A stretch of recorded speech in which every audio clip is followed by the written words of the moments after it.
बिस्मिल्लाहिर्रहमानिर्रहीम। क्या मोतकिफीन आपस में गुफ्तगू कर सकते हैं? मोतकिफीन का आपस में बात करने में कोई हर्ज नहीं है, कोई मुज़ायका नहीं है, आप बात कर सकते हैं। लेकिन इस चीज़ की कोशिश करनी चाहिए और एहतियात करनी चाहिए कि जो है ना, हमारी जो गुफ्तगू हो रही है वो आया किस टॉपिक पे हो रही है, इस चीज़ का आपने ख़ास ख्याल रखना है। यानी इस चीज़ का ख्याल रखना है कि हमारी गुफ्तगू फ़ुज़ूल बातों में नहीं होनी चाहिए। हमारी जो गुफ्तगू है वो किसी दीन इस्लाम के बारे में, कोई तालीम के बारे में, कि ऐसी चीज़ बात करें जिसका हमें कोई फ़ायदा भी हासिल हो रहा हो।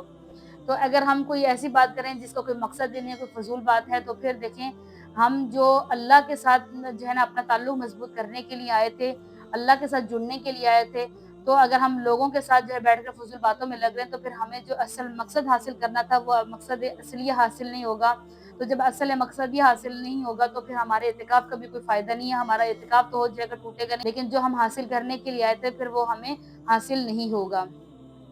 और दूसरा सवाल ये भी है कि जो मोतकिफ़ीन हैं वो बाहर के लोगों से, यानी जो गैर मोतकिफ़ीन हैं उनके साथ बात कर सकते हैं या नहीं? देखिए, मोतकिफ़ीन आपस में भी गुफ्तगू कर सकते हैं और बाहर से आने वाले शख्स के साथ भी गुफ्तगू कर सकते हैं, लेकिन इज्तनाब करना चाहिए इस चीज़ से कि हम जो है ना बिल्कुल कोई फ़िज़ूल बात करें। अलबत्ता करने में कोई मुज़ायका नहीं है, इससे आपका इत्तिकाफ़ नहीं टूटेगा।